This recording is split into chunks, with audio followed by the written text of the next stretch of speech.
আমরা কোনো ডিজাইনের অংশ না এবং সাধারণ জনগণ থেকে শুরু করে সকল শ্রেণী পেশার মানুষ, সকল বয়সের মানুষ, যাদের আমরা টোকাই করি অনেক সময়, তারা ছিল মানে এক কথায় সর্বোপরি সকলের অংশগ্রহণ ছিল জুলাই গণঅভ্যুত্থানে। তো এই অংশগ্রহণটা কেন ছিল?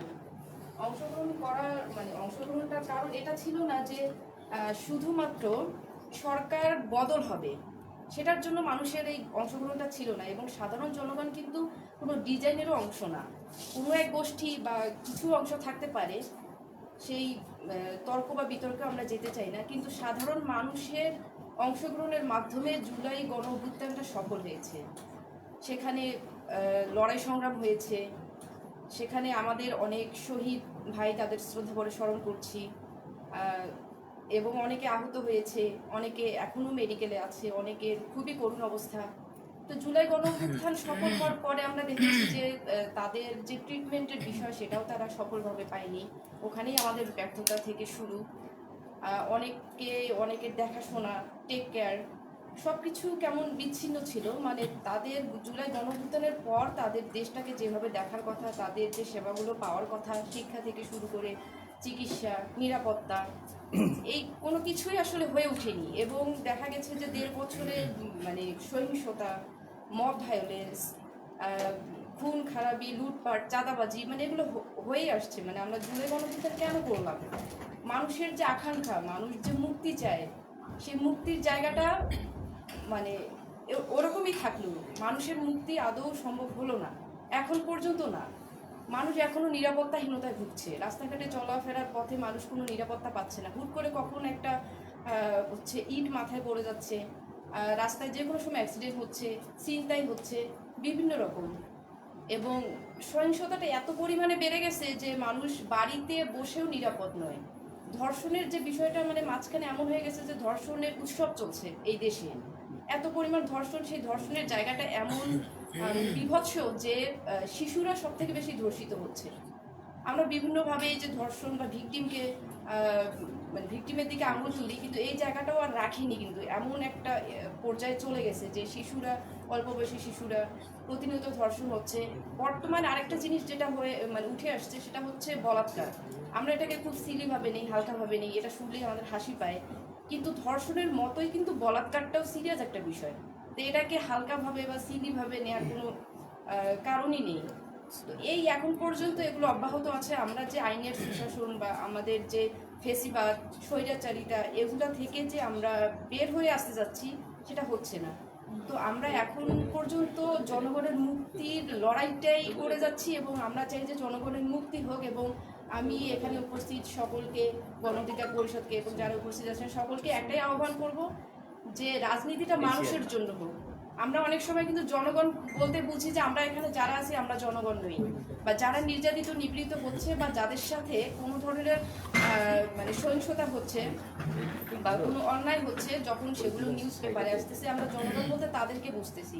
কিন্তু জনগণ কিন্তু আমরা সকলেই, যে সেবাগুলোর কথা আমরা জানি, আমরা কিন্তু সেগুলো পাচ্ছি না। তো মুক্তিটা শুধুমাত্র জনগণ বলতে মানে একটা গ্রুপ না, জনগণ বলতে আমরা সবাই, আমাদের সকলের মুক্তি, জনগণের মুক্তি, আসলে মানুষের মুক্তি হোক এবং সেটাই বাস্তবায়িত হোক।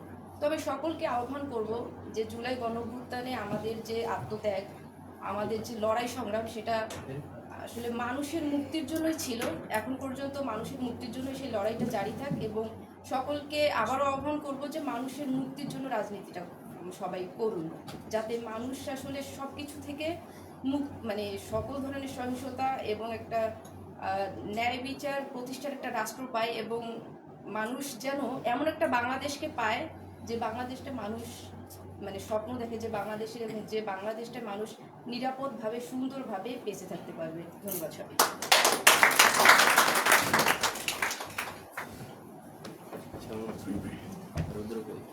অনুষ্ঠানের এই পর্যায়ে আমাদের মাঝে উপস্থিত হয়েছেন ইসলামী ছাত্র আন্দোলনের সহসভাপতি হাবিব।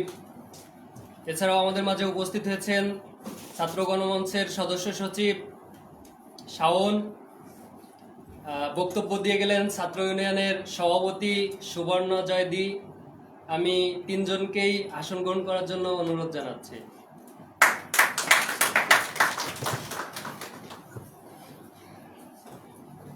আসলে দিদি যে কথা বলে গেল, জুলাই যতনাটা ছিল কোনো একটা সরকার ব্যবস্থার পরিবর্তন, তার চেয়ে বেশি ছিল সিস্টেমের পরিবর্তন।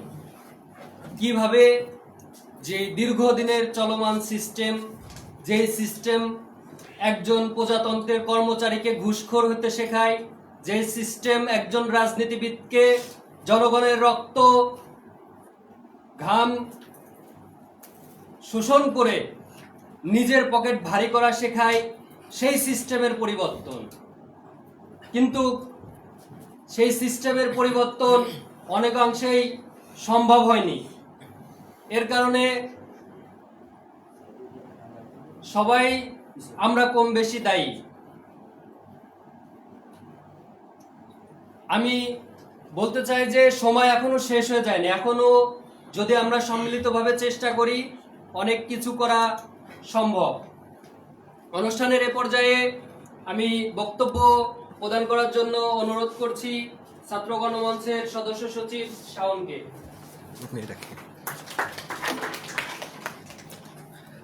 আসসালামু আলাইকুম, সবাইকে শুভেচ্ছা এবং শুভ অপরাহ্ন। ছাত্র অধিকার পরিষদ গোপালগঞ্জ বিজ্ঞান বিশ্ববিদ্যালয় শাখাকে ধন্যবাদ হিসেবে যে আজকে জুলাই গণঅভ্যুত্থানের আকাঙ্ক্ষা বাস্তবতা শীর্ষক একটা আলোচনা সভা রাখার জন্য। তো এখানে প্রথম ব্যাপারটা হচ্ছে যে আকাঙ্ক্ষা, যে জুলাই যে গণঅভ্যুত্থানে এর যে আকাঙ্ক্ষা। আমরা দেখেছি যে 2018 সালে কোটা আন্দোলন হয়েছিল, এরপরে নিরাপদ সড়ক আন্দোলন, এছাড়া যে কিশোর বিদ্রোহ হয়েছিল। তো এগুলা হচ্ছে একটা ধারাবাহিকতা, যে সামনে একটা বড় জিনিস আসছে, একটা বড় সময় আসছে, জোয়ার আসছে। সেটা আসলে একটা যে এটা যে আগাম বার্তা আর কি। তো আসলে আওয়ামী ফ্যাসিস্ট রেজিমে যে ফ্যাসিবাদ এমন ভাবে জেগে বসছিল যে একটা খুবই ভয়ঙ্কর অবস্থার মধ্যে দিয়ে দেশ যাচ্ছে, এবং কি যে কোনো সময় যে একটা প্রবল গণজোয়ার জনস্রোত আসতে পারে, এবং কি যে এটাকে থামানোর মতো অবস্থা আসলে কোনো ফোর্সের নেই। তো সে জায়গা থেকে দেখা গেল যে শুধুমাত্র, যদিও এটা প্রথমে শুরু হয়েছিল কোটা আন্দোলন নিয়ে, এবং কি আমরা জানি সাধারণভাবে সরকারি চাকরিতে কোটা নিয়ে আসলে চিন্তা ভাবনা করার ব্যাপার হচ্ছে শুধুমাত্র যে পাবলিক বিশ্ববিদ্যালয় স্টুডেন্টদের মধ্যে। কিন্তু আমরা দেখেছি যে শুধুমাত্র পাবলিক বিশ্ববিদ্যালয় স্টুডেন্ট না, যখন ঢাকা বিশ্ববিদ্যালয় সহ আমাদের যত 50টার উপরে যে পাবলিক বিশ্ববিদ্যালয়গুলো রয়েছে, ওগুলোর হল যখন ভ্যাকেন্ট করে দেওয়া হয়েছিল, দেখা গেল যে প্রাইভেট বিশ্ববিদ্যালয়ের ছেলেরা, যারা আসলে আমরা বলি বাপের টাকায় পড়ে, ওরা মাঠে নামতো। এবং কি ঢাকা বিশ্ববিদ্যালয় যেখান থেকে আসলে আন্দোলনটা শুরু হয়েছিল, সেখানকার কোনো স্টুডেন্ট মারা যায়নি। মারা গেল কোথায়? দেখা যায় ড্যাফোডিলের, ইউআইইউ এর, এরপরে যায় অন্যান্য নাম না অনেক বেসরকারি বিশ্ববিদ্যালয়।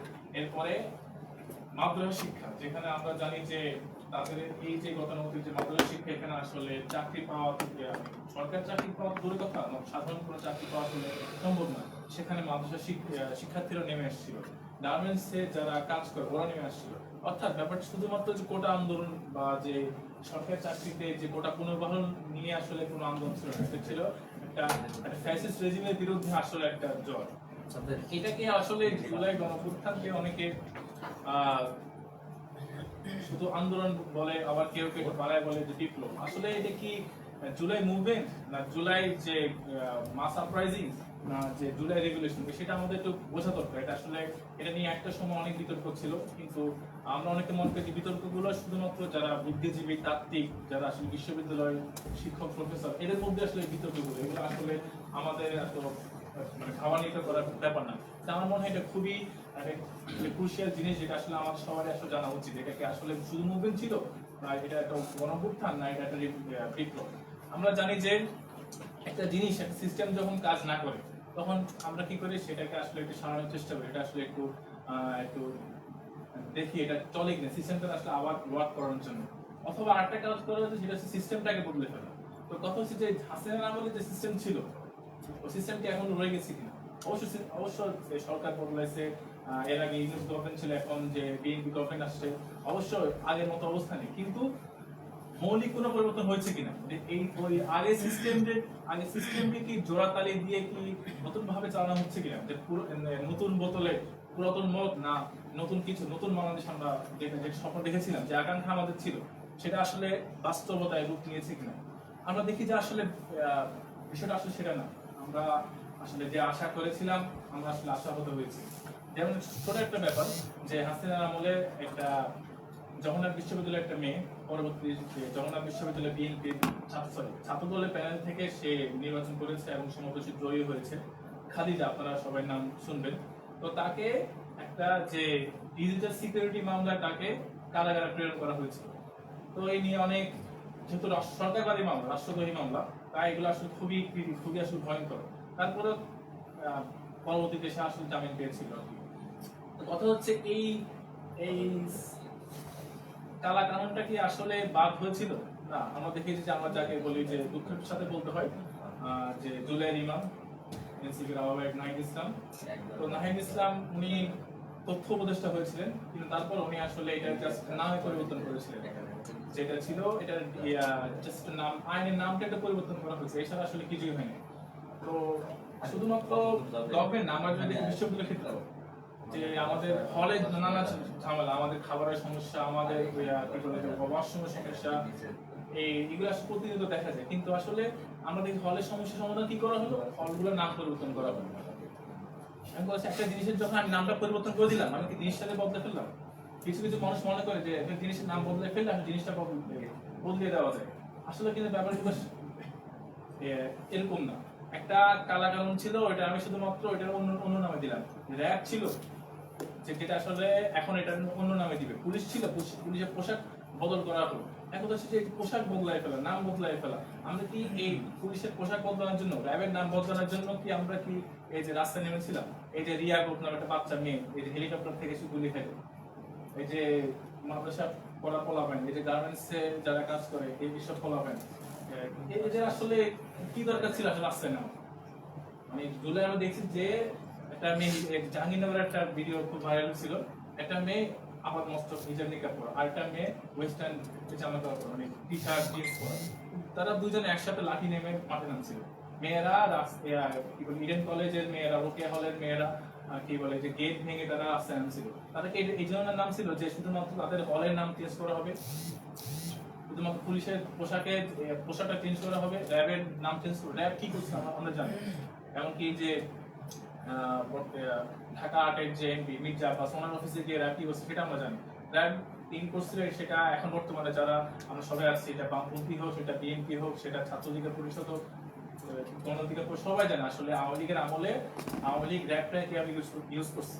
এখন আমাদের যে আকাঙ্ক্ষা ছিল যে আমরা আসলে জিনিসটা পরিবর্তন চেয়েছিলাম, সেটা আসলে পরিবর্তন হয়নি। আমরা চেয়েছিলাম একটা রেভলিউশন, একটা জিনিস সিস্টেমের বদল, কিন্তু না, সিস্টেমটা আসলে জড়াতালি দিয়ে আগের অবস্থায় নতুন বদলে, পুরাতন বদলে এছাড়া দেওয়া হইতেছে। তো এটা হচ্ছে আমাদের আসলে আমরা আশাহত হয়েছি। আমরা যে বাস্তবতা আমরা মনে করেছিলাম যে আমরা আকাঙ্ক্ষা ছিল, এটা আসলে বাস্তবতায় রূপ নেই। এই হতাশা নিয়ে আমি আসলে আমার পক্ষ শেষ করার চেষ্টা করব। ধন্যবাদ।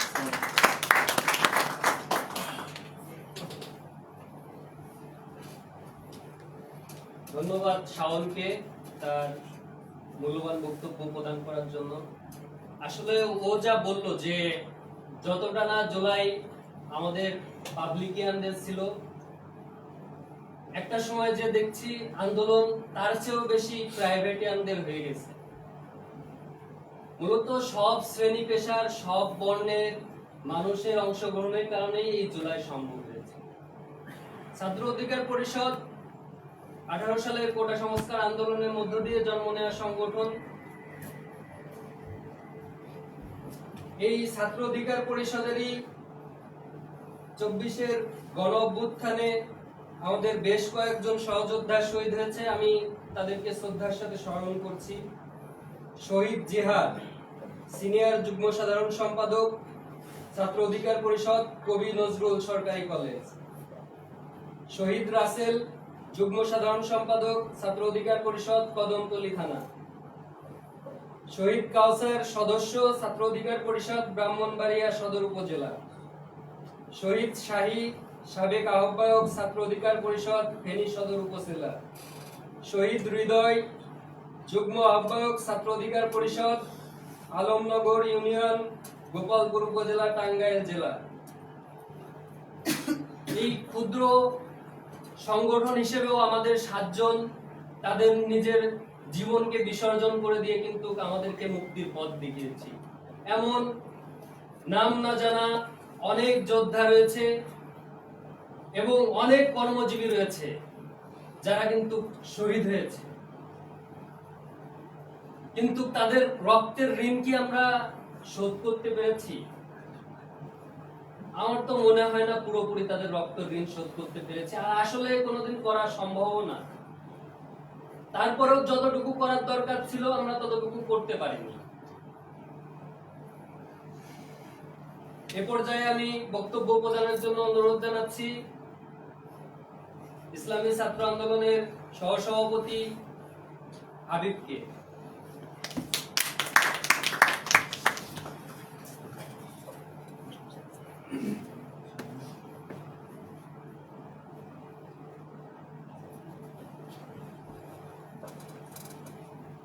ধন্যবাদ। ছাত্র অধিকার পরিষদ বনাম বিজ্ঞান প্রযুক্তি বিশ্ববিদ্যালয় শাখাকে সবাইকে আন্তরিক সালাম, শুভেচ্ছা, আসসালামু আলাইকুম। আজকের যে বিষয়টি আসলে শেষের দিকে বক্তারা যারা থাকে তাদের আসলে কিছু বলার থাকে না, তার অল্প সময় কয়েকটা মেসেজ দেওয়ার চেষ্টা করবো আপনাদেরকে। যে জুলাই গণঅভ্যুত্থান আকাঙ্ক্ষা ও বাস্তবতাটা হচ্ছে, আমরা যাদেরকে দেখেছিলাম জুলাইয়ের যে পট পরিবর্তন তাদের নেতৃত্বে শুরু হয়েছিল, আজ তারা পথে ঘাটে মার খাচ্ছে। কেন খাচ্ছে? এটা হচ্ছে চরম বাস্তবতা। এবং কেন খাচ্ছে এটা পিছনে সাইডটা বুঝতে হবে। এবং জুলাই আকাঙ্ক্ষার সাথে যদি আমরা আরও একটা দেশের জুলাই আকাঙ্ক্ষাকে তুলনা করি নেপালের সাথে, সেখানে কিন্তু তার আবার ক্ষমতায় রয়েছে। দুইটা জিনিসকে যদি কম্প্যারিজন করা যায় যেখানে, তাহলে এখান থেকে একটা শিক্ষা পাওয়া যায় যে আসলে তাদের এই যে দুইটা জুলাই অভ্যুত্থান কিংবা অভ্যুত্থান থেকে যে দুইটা দল উঠে আসছে, এই দুইটা দল উঠে আসার পিছনে ম্যাট্রিক্সটা কি কাজ করছে এবং পরবর্তীতে তারা যখন নির্বাচন অনুষ্ঠান হয় সেখানে তারা কোন ম্যাট্রিক্সে আসলে নিজেদেরকে এগিয়ে নেওয়ার চিন্তা করেছে। আমরা যদি দেখি ছাত্র অধিকার পরিষদ, এটাও কিন্তু একটা রাজপথ থেকে উঠে আসা বিপ্লবী একটা সংগঠন। আমরা যখন দেখি 18 সালে যে কোটা সংস্কার সেখান থেকে উঠে এসেছি। তো এটা আমি পরবর্তীতে বলবো, এটা আমার একটা পরামর্শ হিসেবে। তো যদি দুটা দেশের যদি কম্প্যারিজন করি, আমরা গণঅভ্যুত্থান করেছিলাম পুরাতন বন্দোবস্তকে বাদ দিয়ে নতুন বন্দোবস্ত একটা নিয়ে আসার জন্য। আর আমার দলের একটা স্লোগান ছিল যে নীতির পরিবর্তন চাই। আসলে আপনি দেখেন আলটিমেটলি পরিবর্তন কিন্তু হয়েছে। কার পরিবর্তন হয়েছে? আগে হাসিনা ছিল, এখন তারেক রহমান আসছে। আগে আমাদের মাঝে উপস্থিত হয়েছেন গোপালগঞ্জ বিজ্ঞান ও প্রযুক্তি বিশ্ববিদ্যালয়ের প্রক্টর স্যারকে আসন গ্রহণ করার জন্য অনুরোধ করছি। তো আগে ওবায়দুল কাদের ছিল, এখন মির্জা ফখরুল ইসলাম আলমগীর এসেছে। আগে এরশাদ ছিল, এখন ডাক্তার শফিকুর রহমান এসেছে। আলটিমেটলি চেঞ্জ হয়েছে, কিন্তু চেঞ্জ হয় নাই কোন জায়গাটায়। আমরা এখানে অনেক সিস্টেম বলে যাচ্ছিলাম, নীতির কিন্তু পরিবর্তন হয়নি। আসলে আলটিমেটলি আপনি জলকে এসে এনে বসাই দিবেন, একটা তলাহীন জুড়ির মধ্যে আপনি যতই পানি ডালেন না কেন সেখানে পানি আটকে রাখতে পারবেন না, যদি না আপনি সেখানে নিচে দিয়ে কোনো একটা ব্লক না করেন। আলটিমেটলি বাংলাদেশের যে সমস্যাটা, আসলে যে বর্তমান যে বাস্তবতাটা, আমাদের যে আকাঙ্ক্ষা ছিল যে একটা সিস্টেমের চেঞ্জ, নীতির পরিবর্তন, এই নীতির পরিবর্তনটা কিন্তু ঘটে নাই। যেটা বলতেছিলাম যে কেন মার খাচ্ছে, কেন নেপালে সাকসেস হওয়ার কারণ হচ্ছে তারা তাদের যে পুরাতন বন্দোবস্ত, এই পুরাতন বন্দোবস্তকে তারা ছুঁড়ে ফেলে দিয়েছে এবং গণঅভ্যুত্থানের যে শক্তি এবং যতগুলো শক্তি ছিল সকল শক্তিকে একত্রিত নিয়ে তারা তাদের নেতৃত্বে তারা কি করেছে, নেপালে ক্ষমতা গিয়েছে। কিন্তু বাংলাদেশের প্রেক্ষাপটটা যদি বলি, সেখানে প্রেক্ষাপটটা হচ্ছে যে জুলাইয়ের যারা নেতৃত্বে ছিল সামনের দিকে, যাদের ডাকে হাজার হাজার লক্ষ লক্ষ ছাত্র জনতা মাঠে নেমে এসেছিল, তারা কি করেছে, তারাও পুরাতন বন্দোবস্তের কাছে নিজের মাথা বিক্রি করে দিয়েছে। আলটিমেটলি এই দুই দেশের যদি আমরা কম্পারিজনটা দেখি, কম্পারিজনটা হচ্ছে এই জায়গায় যে আসলে আমরা পুরাতন বন্দোবস্তকে ছুঁড়ে ফেলতে চেয়ে নতুন বন্দোবস্তকে আনার জন্য আমরা কি করেছি, যে আবারও পুরাতন বন্দোবস্তের কাছে গিয়েছি। দেখেন আলটিমেটলি ক্ষমতায় কিন্তু যাওয়ার আসলে যে সিস্টেম, সেই সিস্টেমটার পিছনে আসলে অনেক কিছু কাজ করে। কিন্তু আপনি আপনার যখন জুলাইয়ের আকাঙ্ক্ষার উপরে থেকে যাবেন, তখন কিন্তু আপনার শক্তি অনেক বড় থাকবে, কারণ আপনি ছিলেন একটা বিপ্লবীদের সরকার বা বিপ্লবীদের একটা সংগঠন ছিলেন। কিন্তু এখন এই যে মার খাচ্ছে, এই যে জুলাইয়ের যে ইমাম আমরা যাদেরকে বলি, বা এই যে বিপ্লবীরা যদি তাদের বিপ্লবকে ধরে রাখতে না পারে, তাহলে দিন শেষে কিন্তু বাস্তবতা খুবই খারাপ হয়, সেটা আমরা বর্তমান সময় দেখতে পাচ্ছি। আর সবকিছু মিলেই আসলে আর বেশি বক্তব্য দিব না, তবে ছাত্র অধিকার পরিষদের আমার একটা আসলে পরামর্শ থাকবে, নেগেটিভ ভাবে নেবেন না, যদি আপনাদের হাইকমান্ডের কাছে পৌঁছাতে পারেন। দেখেন, এই বাংলাদেশের প্রেক্ষাপটে শিক্ষার্থীদের আন্দোলন নিয়ে শিক্ষার্থীদের পক্ষে কথা বলে দুটো সংগঠন উদ্ভব হয়েছে, কিংবা আমরা যেটা দেখেছি ছাত্র অধিকার পরিষদ, এনসিপি। আপনি দেখেন দুটো সংগঠনই কিন্তু আমাদের তরুণ সমাজের ম্যাক্সিমাম চিন্তা ভাবনাকে লিড করে তারা, এবং এই তরুণ সমাজকে তারা কিন্তু অনেক বড় একটা ভূমিকা রেখেছিল ইনফ্লুয়েন্স করার জন্য, এবং তারাই শিখিয়েছিল যে না, আসলে একটা ফ্যাসিস্ট সরকারের বিরুদ্ধে কিভাবে মাঠে নামা যায়। কিন্তু আপনি দেখেন আলটিমেটলি দুইটা সংগঠনই কিন্তু এখন আলটিমেটলি দুইটা বিন্দুতে রয়েছে পুরাতন বন্দোবস্তে। তো আমি তো আসলে একটু পরামর্শ রইল, যদি কোনোভাবে, যেহেতু সংগ্রাম থেকে উঠে আসে একটা দল, সংগ্রাম নিয়ে সামনে এগিয়ে যেতে পারে, সেটা আসলে তাহলে হয়তোবা এখন যে সাকসেস, এই সাকসেস হয়তোবা সাকসেসটা খুব দেরিতে আসবে, কিন্তু এটা আলটিমেটলি আসলে বেশি দীর্ঘমেয়াদী বেনিফিটটা পাওয়া যাবে। এই শুভকামনা এবং এই পরামর্শ রেখে আমি আমার বক্তব্য শেষ করছি।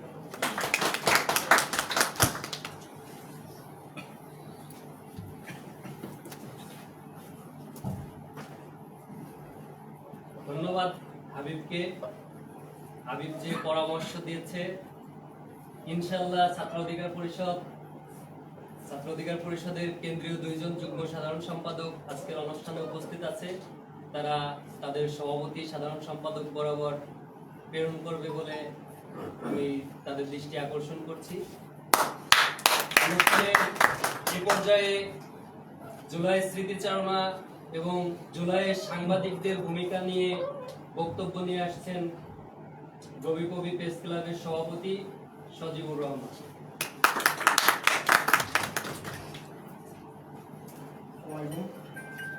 ছাত্র অধিকার পরিষদকে ধন্যবাদ জুলাই গণ অভ্যুত্থানের আকাঙ্ক্ষা ও বাস্তবতা শীর্ষক আলোচনা সভার আয়োজন করার জন্য।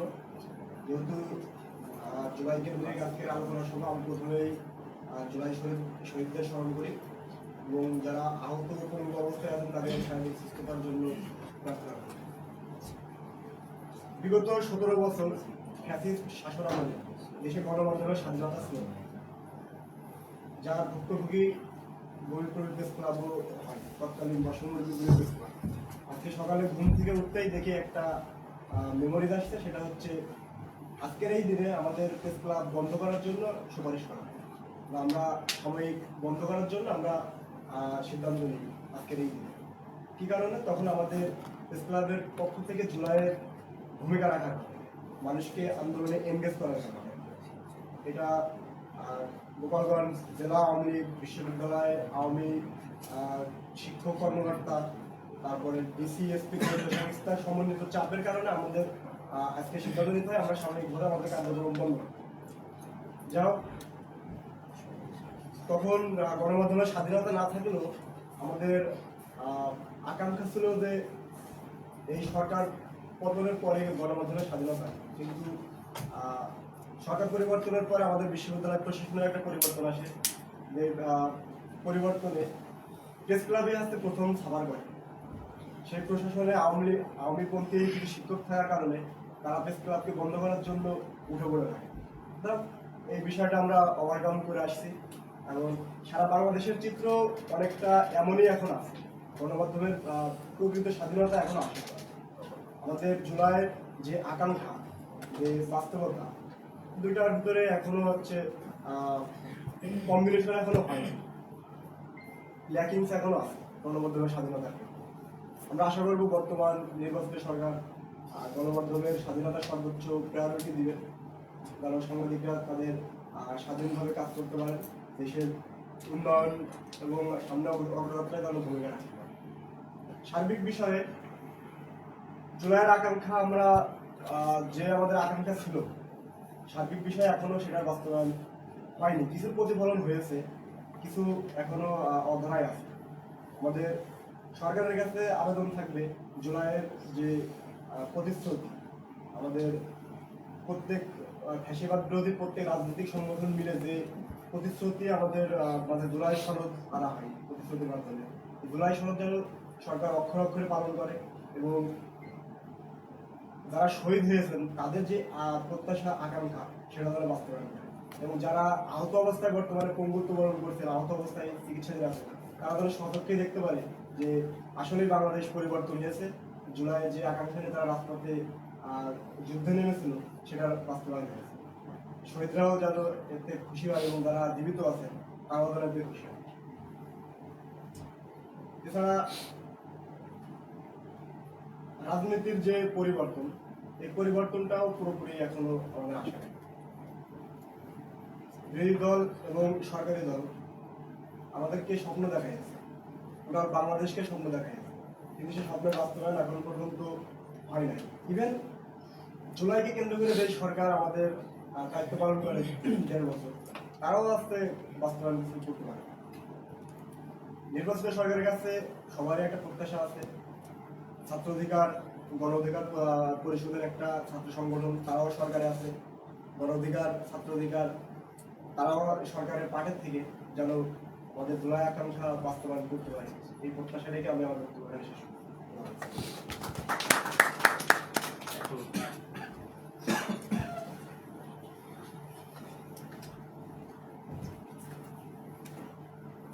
ধন্যবাদ সজীবকে গুরুত্বপূর্ণ বক্তব্য দেওয়ার জন্য। এ পর্যায়ে আমাদের দর্শক সারিতে যারা উপস্থিত আছে তাদের ভিতর থেকে যদি কেউ জুলাইয়ের স্মৃতিচারণ এবং আকাঙ্ক্ষা বাস্তবতা নিয়ে কিছু বলতে চাই তাহলে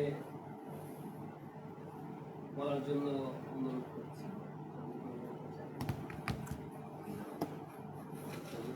মনে হয় কেউ বলবে না। এ পর্যায়ে বক্তব্য নিয়ে আসছেন গোপালগঞ্জ বিজ্ঞান ও প্রযুক্তি বিশ্ববিদ্যালয় শাখা ছাত্রদলের সাংগঠনিক সম্পাদক ফারুক হোসেন।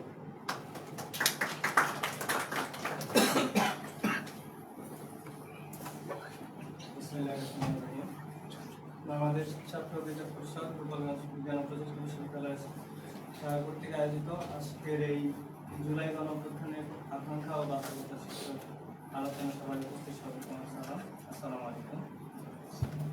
আমি মোহাম্মদ ফারুক খন্দকার, সাংগঠনিক সম্পাদক গোপালগঞ্জ বিজ্ঞান ও প্রযুক্তি বিশ্ববিদ্যালয়। দীর্ঘ 17 বছরের আন্দোলন সংগ্রামের সম্মানিত প্রয়াস ছিল আমাদের এই জুলাই গণঅভ্যুত্থান। জুলাই পরবর্তী সময়ে আমাদের প্রত্যেকটা সামাজিক, সাংস্কৃতিক ও রাজনৈতিক সংগঠনের অন্যতম প্রধান চাওয়া ছিল একটি বৈষম্যহীন রাষ্ট্র, যেখানে দেশের প্রতিটি নাগরিক, প্রতিটি পেশার নাগরিক সমান সুযোগ সুবিধা ভোগ করবে। জুলাই পরবর্তী সময়ে জুলাইয়ের কর্ণধার যারা রাষ্ট্র ক্ষমতায় দীর্ঘ প্রায় 2 বছরের মতো ক্ষমতায় ছিলেন, তাদের কাছে আমাদের প্রত্যাশাটা অনেক বেশি ছিল। তো আমরা কিন্তু জুলাই পরবর্তী সময়ে আমরা দেখেছি যে এই জুলাইকে মানে একক বা কোনো ব্যক্তি বা কোনো দলের একক সম্পদে পরিণত করার একটি অপচেষ্টা। আমার সংগঠনের ছাত্র দলের জুলাই শহীদের সংখ্যা প্রায় 1400+। এর মধ্যে আমার ছাত্র দলের একক সংখ্যা হিসেবে প্রায় 142 জনের মতো এই আন্দোলনের শহীদ হয়। আন্দোলনের প্রেক্ষাপটে অন্যতম ভূমিকা পালন করে আমাদের রংপুরে যখন আবু সাইদকে হত্যা করা হয়, সেই একই দিনে চট্টগ্রামে ছাত্র দলের ওয়াসিম আকরামও নিহত হয়। কিন্তু সেই জুলাই পরবর্তী সময়ে দেখেছি যেভাবে আবু সাইদকে তুলে ধরা হয়, ঠিক একইভাবে শহীদ ওয়াসিম আকরামকে পিছনে রাখার একটি অপচেষ্টা। জুলাই আন্দোলনে যারা আহত হয়েছিল, একটি নাগরিকের সর্বোচ্চ প্রধান যে চাহিদা থাকে সুচিকিৎসা আমরা দেখেছি সেই জুলাই যোদ্ধা আহতরা ন্যূনতম চিকিৎসা সেবাটুকু পায়নি, তাদেরকে দাঁড়ে দাঁড়ে ঘুরতে দেখেছি। অথচ সেই সময়ে আমাদের জুলাইয়ের যারা কর্ণধার ছিল তারা রাষ্ট্র ক্ষমতার খুব কাছাকাছি বা রাষ্ট্র ক্ষমতায় ছিল। তো আমাদের একদিনেই এই জুলাই অভ্যুত্থান হয়নি। গণ অধিকার এই আন্দোলন সংগ্রামের মাধ্যমেই উঠে আসা একটি সংগঠন। 18 সালের কোটা বিরোধী আন্দোলন, নিরাপদ সড়ক আন্দোলন, তারা সহ প্রত্যেকটা রাজনৈতিক সংগঠন এই জুলাই অভ্যুত্থানে সমান ভূমিকা পালন করে। কিন্তু জুলাই পরবর্তী সময়ে সেই ক্রেডিটটা সমানভাবে সব সংগঠন কিন্তু কোথাও সেভাবে পায়নি। তো বিগত 12ই ফেব্রুয়ারি 2026 জনগণের ম্যান্ডেট নিয়ে বাংলাদেশ জাতীয়তাবাদী দল বিএনপি সরকার গঠন করে। দীর্ঘদিনের একটি ভঙ্গুর রাজনৈতিক সামাজিক অবস্থা থেকে তারেক রহমান সরকার চেষ্টা করে যাচ্ছে এই সমস্যা থেকে উত্তরণের। আজকের এই অনুষ্ঠানের মাধ্যমে সকলের কাছে আহ্বান থাকবে, ভরসা রাখুন তারেক রহমানের। আশা রাখি আমাদের জুলাইয়ের যে আকাঙ্ক্ষা ছিল, আমরা আস্তে আস্তে হয়তো সময় লাগবে এই অবস্থানটা বাস্তবের এই আকাঙ্ক্ষাটা বাস্তবিত হবে। ধন্যবাদ সবাইকে। ধন্যবাদ ফারুককে তার মূল্যবান বক্তব্য প্রদানের জন্য। আমাদের মাঝে ইতিমধ্যে উপস্থিত হয়েছেন বাংলাদেশ ছাত্র অধিকার পরিষদের কেন্দ্রীয় যুগ্ম সাধারণ সম্পাদক তানভীর আহমেদ। এছাড়াও আমাদের মাঝে উপস্থিত হয়েছেন বাংলাদেশ ছাত্র অধিকার পরিষদের উজ্জ্বল নক্ষত্র, ছাত্র অধিকার পরিষদের প্রয়োজনে যে দেশের এক প্রান্ত থেকে অন্য প্রান্তে ছুটে বেড়ায় এবং আমাদের ক্যাম্পাসের অতি পরিচিত মুখ, কেন্দ্রীয় দপ্তর সম্পাদক সহসভাপতি পদমর্যাদায় মোহাম্মদ আলী তোহা। আমি তাদেরকে আসন গ্রহণ করার জন্য অনুরোধ জানাচ্ছি।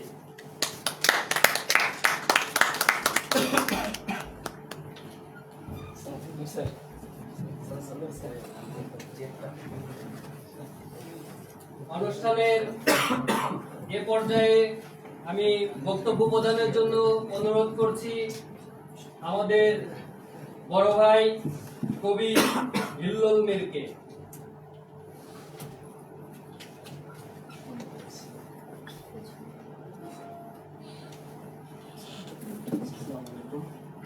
তোমরা অনেকে আমাকে চিনো, আবার আমিও অনেককে চিনি। আমি আসছিলাম শুনতে, আমার বলার অত কিছুই ছিল না। কিন্তু অনুষ্ঠানটা হচ্ছে জুলাই গণ অভ্যুত্থানের আকাঙ্ক্ষা ও বাস্তবতা। আকাঙ্ক্ষা হচ্ছে আমার একটা জিনিস যেটা বিশাল, যার পরিধি মাপা যায়, অনেক কিছু চাওয়া যায়। আমাদের রাষ্ট্র ব্যবস্থা খুব বেশি পুরাতন না। পৃথিবীতে যারা লিড করতেছে এদের অবস্থা দেখো, সব ব্যবস্থাগুলো অনেক পুরনো। কোনো ব্যবস্থাটাই একদিনে গড়ে ওঠে। আমাদের অনেক আকাঙ্ক্ষা আছে, পেশি শক্তির ব্যবহার রাজনীতিতে হবে না, পুলিশের মতো থাকবে, সংবাদপত্রগুলোর স্বাধীনতা থাকবে। তো ভাই এটা কি আসলে কি এত কম সময় সম্ভব ছিল? হ্যাঁ, যদি সম্ভব থাকতো তাহলে ইন্টারিম সরকার 18 মাস বা প্রায় 2 বছর সময় পেয়েছিল।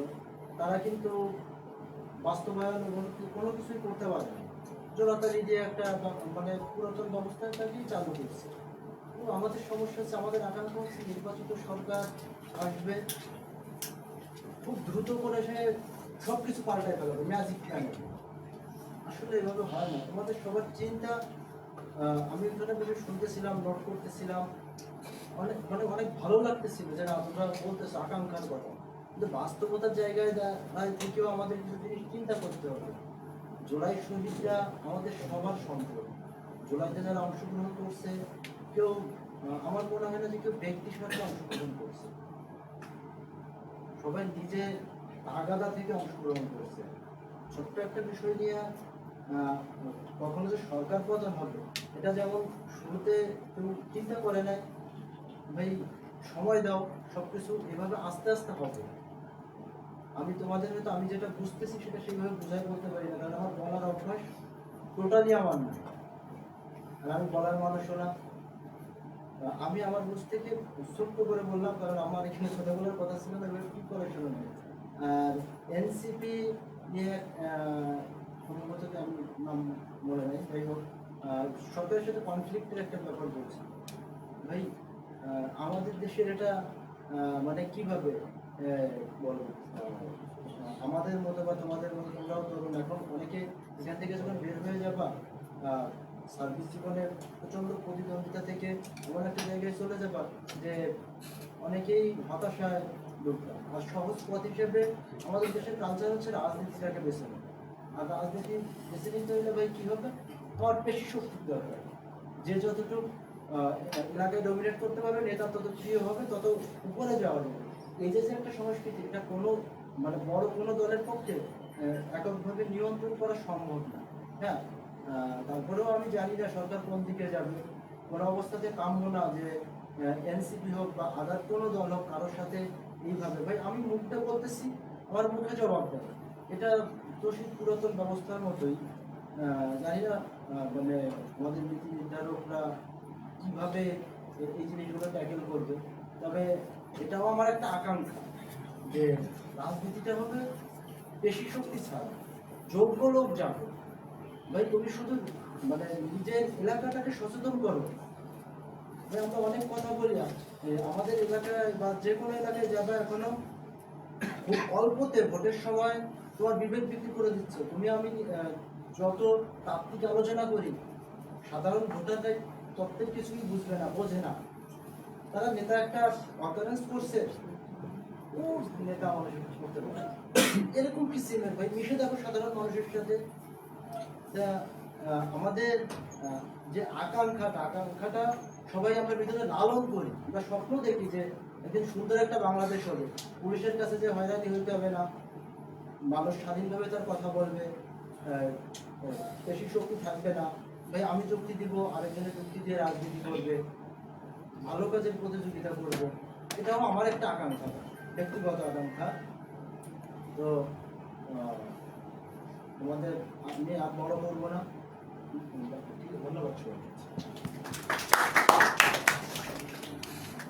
ধন্যবাদ ইল্লুদ্দিন ভাইকে। এ পর্যায়ে বক্তব্য প্রদানের জন্য অনুরোধ জানাচ্ছি সাদমান ইসলাম পলাশ ভাইকে, কেন্দ্রীয় যুগ্ম সাধারণ সম্পাদক, বাংলাদেশ ছাত্র অধিকার পরিষদ।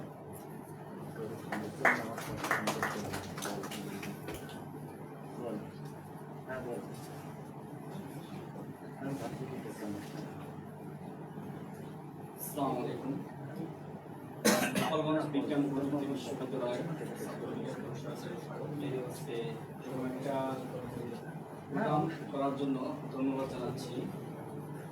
আপনারা জানেন যে জুলাই নিয়ে আমাদের যে আকাঙ্ক্ষা ছিল, সেই আকাঙ্ক্ষা আমাদের কতটুকু বাস্তবায়ন হয়েছে এটা সবারই জানা আছে।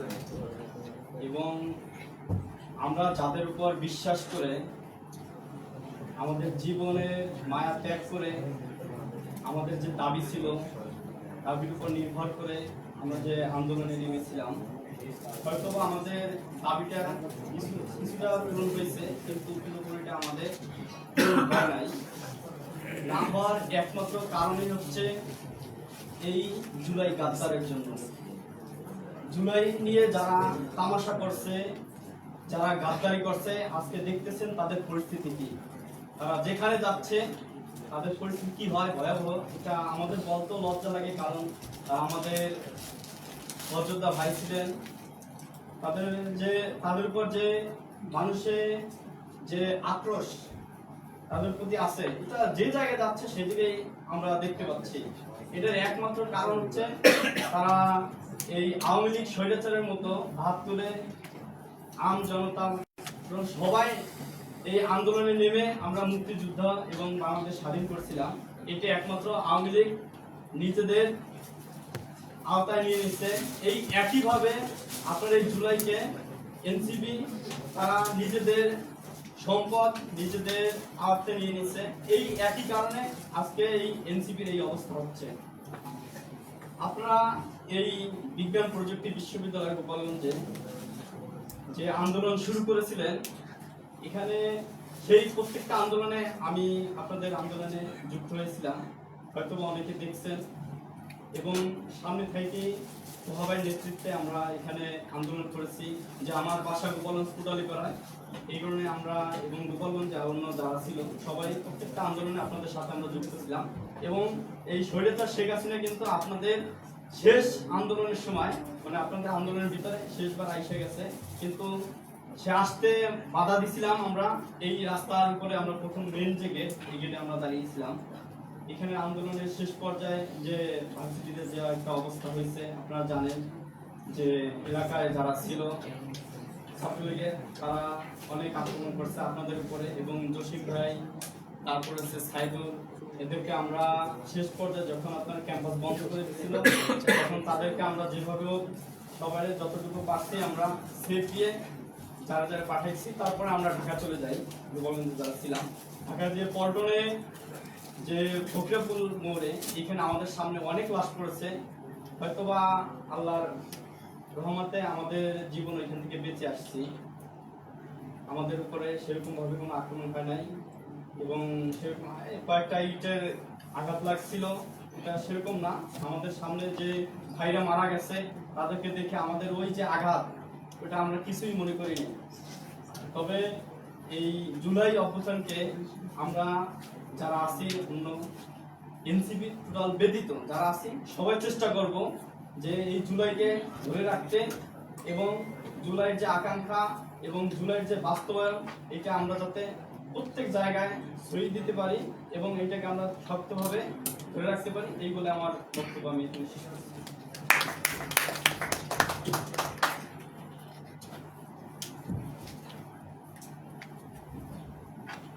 ধন্যবাদ সাদমান ইসলাম পলাশ ভাইকে। এ পর্যায়ে বক্তব্য দেওয়ার জন্য অনুরোধ করছি তানভীর ভাইকে, কেন্দ্রীয় যুগ্ম সাধারণ সম্পাদক, বাংলাদেশ ছাত্র অধিকার পরিষদ।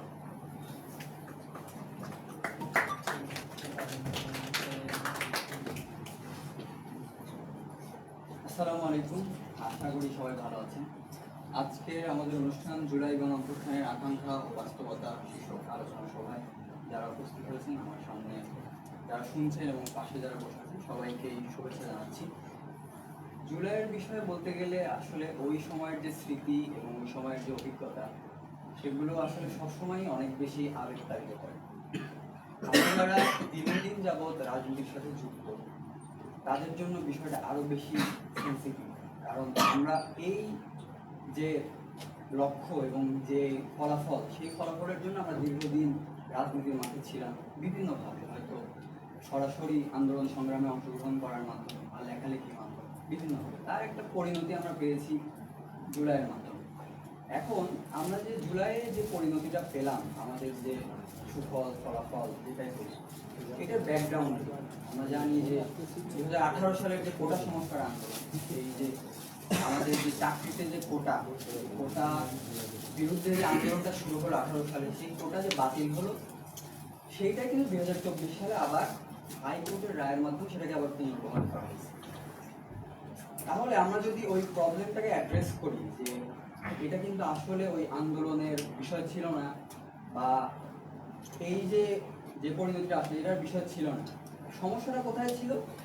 যে একটা জুডিশিয়াল ডিসিশন, যে একটা আইনগত সিদ্ধান্ত, যে জজ বা বিচারক সে কি রায়টা দিবেন। একটা মামলা হয়েছে, সেই মামলার রায়টা কি, সেই মামলার রায়টা যখন কোনোভাবে ম্যানুপুলেট হয়েছে বা জনগণের ম্যান্ডেটের বিরুদ্ধে গেছে, তখন কিন্তু মানুষ রাজপথে নামছে।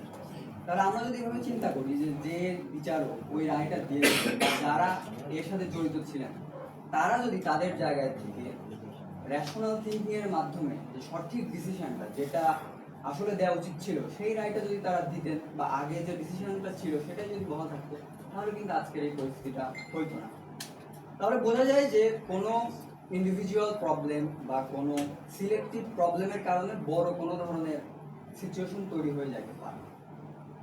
তো আমরা যদি আমাদের প্রত্যেকটা জায়গায়, নিজেদের জায়গায়, আমরা আপনারা যে যেভাবে যে কাজে জড়িত, যে যে কাজের সাথে সংযুক্ত, তারা যদি সেই কাজগুলো যথাযথভাবে করি, তাহলে কিন্তু অনেকাংশে এই ধরনের সমস্যা বা এই ধরনের বৈষম্য বা বিভিন্ন ধরনের যে প্রবলেমগুলো আছে, সেগুলো কিন্তু ধীরে ধীরে কমে যাবে।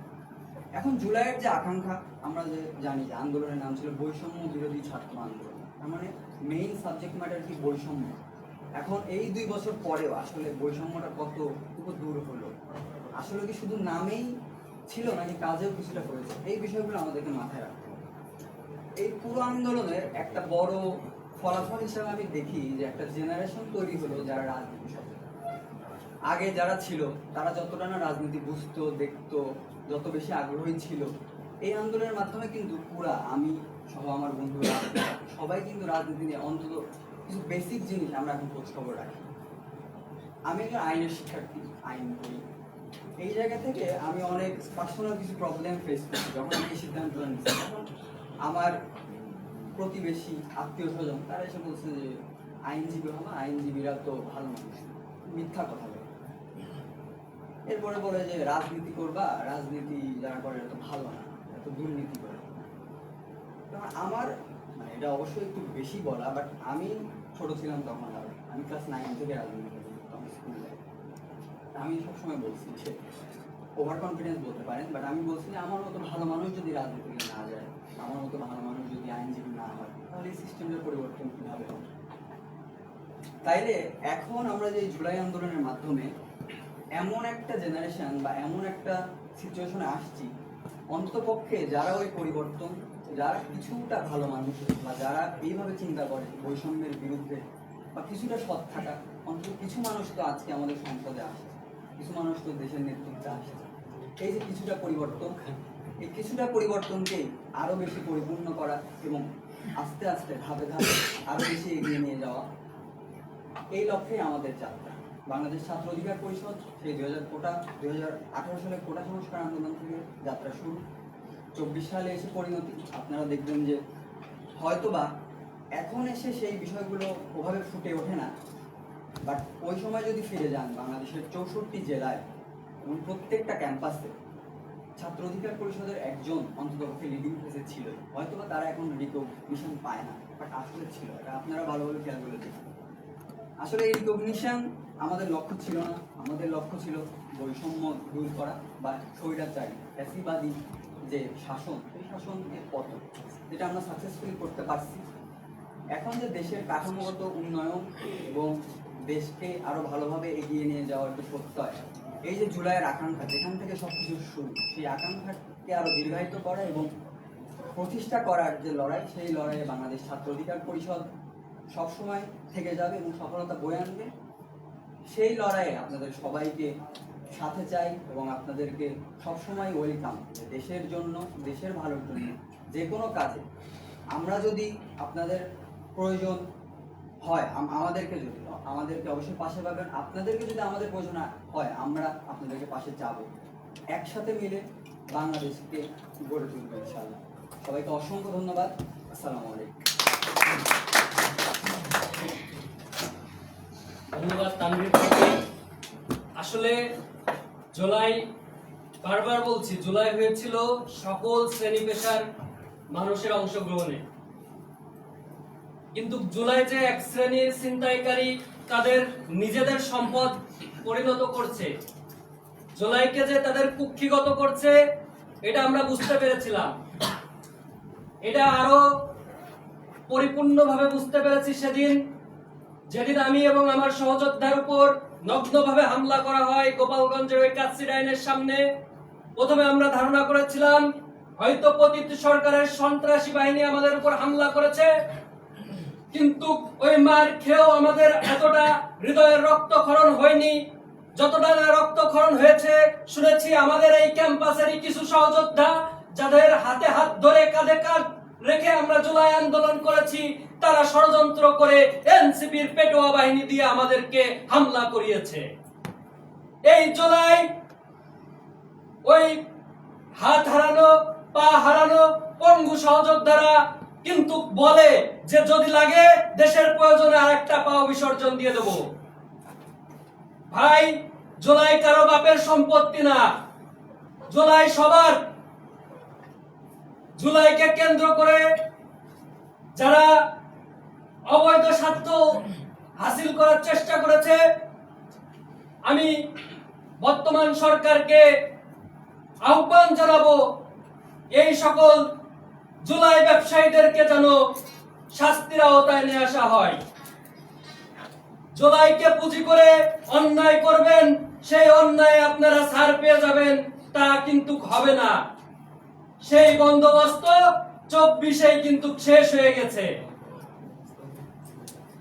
জুলাই নিয়ে বেশি বাড়াবাড়ি করবেন না, কারণ জুলাই সবার, কোন একটা নির্দিষ্ট দলের গণ্ডিতে জুলাই ছিল না। তাই আমার সহযোদ্ধাদেরকে আহ্বান জানাবো, জুলাইকে কুক্ষিগত করেন না। আর মুখে যখন যা চাই বাক স্বাধীনতার নামে তাই বলে দিয়েন না। মুখে লাগাম টানুন, কতটুকু আপনার সীমাবদ্ধতা আছে সেটা বুঝতে শিখুন। কাকে কতটুকু বলা যায় ততটুকুই বলুন। আপনি একজনকে ব্যক্তিগত আক্রমণ করে হামলার শিকার হবেন, তার দোষ আবার কোন একটা সংগঠনকে দিয়ে দেবেন, দিয়ে যে ভিকটিম প্লে খেলার যেই এই একটা পায়তারা, এটা থেকে বের হয়ে আসুন। মুখের ভাষাকে সংযত করুন। ভাষার দ্বারাই মানুষের মন জয় করা যায়, আবার ভাষার দ্বারাই যুদ্ধ পর্যন্ত হয়ে যায়। তাই ভাষাকেও সংযত করতে হবে আমাদেরকে। এ পর্যায়ে বক্তব্য নিয়ে আসার জন্য অনুরোধ জানাচ্ছি আমার সংগ্রামী সহযোদ্ধা, গবি কবির পরিচিত মুখ, বাংলাদেশ ছাত্র অধিকার পরিষদের কেন্দ্রীয় যুগ্ম সাধারণ সম্পাদক জসিম উদ্দিনকে।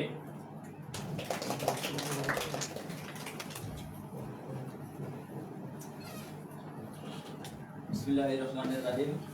বাংলাদেশ ছাত্র অধিকার পরিষদ কর্তৃক আয়োজিত জুলাই গণঅভ্যুত্থানের আকাঙ্ক্ষা ও বাস্তবতা এই প্রোগ্রামে যারা উপস্থিত হয়েছে সকলকে জানাই সংগ্রামী ইসলাম, আসসালামু আলাইকুম।